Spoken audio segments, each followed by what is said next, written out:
going to take the piece that we cut with the abrasive saw and we're going to hot mount it.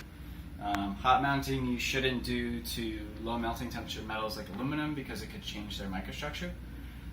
One thing you want to check before you do the hot mounting is that you have no burrs on the edges. If you have any burrs, you want to take it to like a hand grinder like this and just kind of run it along a few times to make sure that those come off. Next, you want to mount the flat side down onto this sheet. There's this anti-stick stuff. It's kind of like a talc powder. So you can put that on before you put your piece on to get it to release easier. Next thing you want to do is touch the down arrow here. That will lower your piece in the, with hydraulics. Okay, you want to check the settings here. These are set for our mounting material. So this is just Bakelite. This is also known as phenolic resin with pH. And it essentially is these little rocks with some powder in there. And it's a thermoset material. So once it applies some heat and pressure, it will flow around the piece. So you're going to put about 1 scoop in here. Use the funnel over the top. Then you're going to put this in the top and it just screws closed. So just hand tight. And then all you have to do is press the green button here. It will apply some pressure, apply some heat. It's going to take 6 minutes total. It is water cooled, so the water will come out back and then drain into the sink. After 6 minutes, you will unscrew it, push the up arrow, the piece will pop out, and you'll get something that looks like this.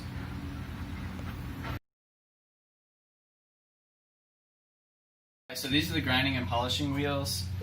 There's a lid, there's a plastic ring. If you come in, you can see that this is a magnetic disc. If you lift this off, there's a cork ring, and there's 3 black O-rings on here that keep it all level. If you hear a noise like this when somebody's grinding and polishing, it just means this is unseated. So just spin it until you hear it fall into place. There's the controls down here.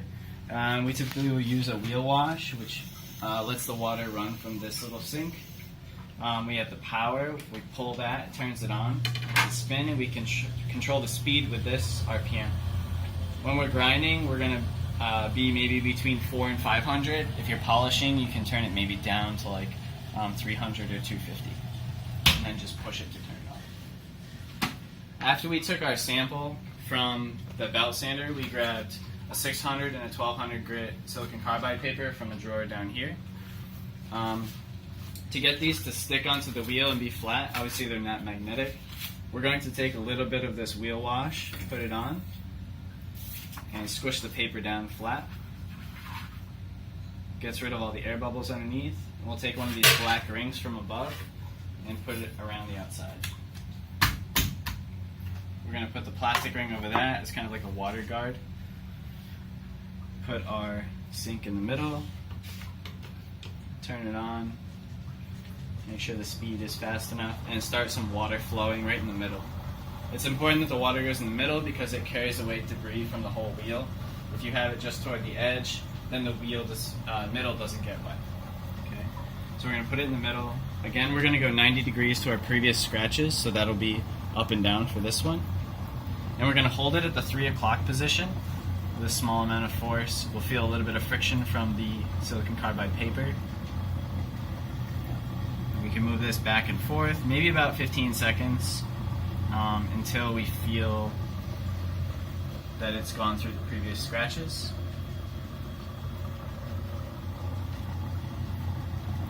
Right, we can see it's a little bit shinier. And there's some other scratches here from the previous step. So we'll go until all the previous scratches are gone.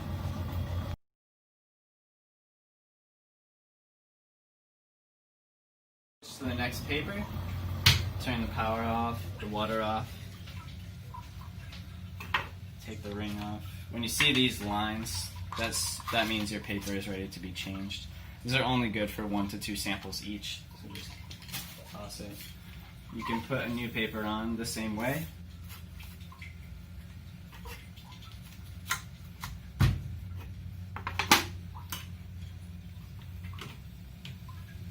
Again, 90 degrees to the previous scratches, and hold at the 3 o'clock position until it's done. Move on to the polishing step. So I'm going to rinse my sample under the sink here to get any previous silicon carbide particles off the sample. I'm going to take off the paper.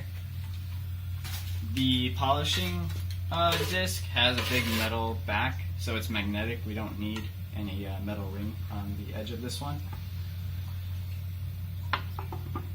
We'll start it spinning, and we'll wet it first. And then we're going to take this as our alumina abrasive, or AL203. This is a 5 micron alumina suspension. And we're going to, it settles a little bit, that's why we shake it to start with. We're going to put about a tablespoon onto the center of this wheel. We're going to use the edge of our sample to start at the middle and spread this out. Okay, after it's spread out, now we're going to move the sample clockwise with a moderate amount of pressure on this wheel. Try to hold it flat. What we're looking for here is sort of a dark ring from the metal getting polished off the sample. You can push with a moderate amount of force here. If you just let the sample glide over the surface, it's going to take a very long time and might not polish.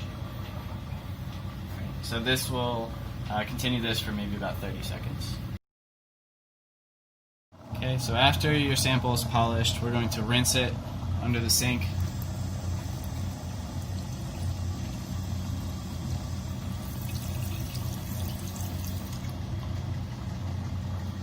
If you have some alcohol, then you can dry it off. I can see moderate scratches on this one, but overall it should look polished finish. Okay. To clean the wheel, you can add a little bit of water onto it, spin it.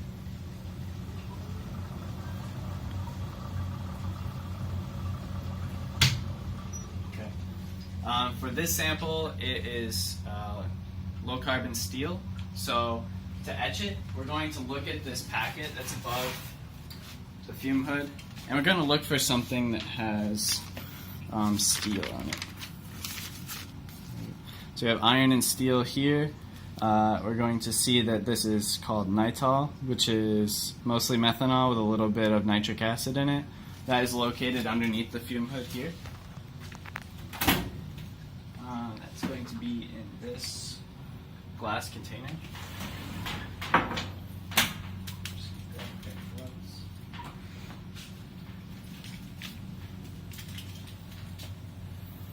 I'm right-handed, so I'm going to put the glove on my left hand.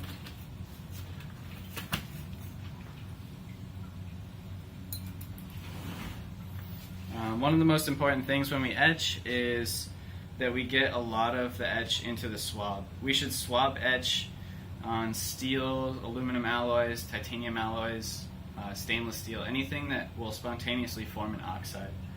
Okay, I'm loosening the swab because my etch is mostly alcohol, and as I swab, if that alcohol evaporates, I will stain the sample, and you'll see like a rainbow colors in the optical microscope if that happens. Okay.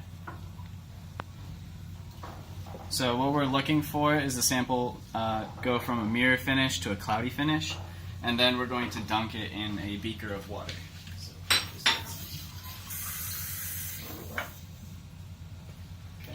So you can come in close for this. So we see a mirror finish first. You can zoom in a little bit.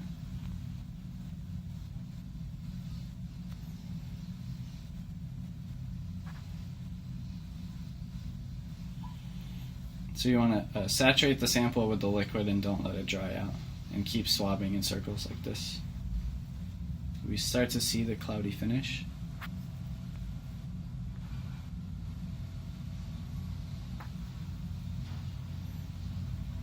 Once you see that, you can dunk it in the water to stop the etch.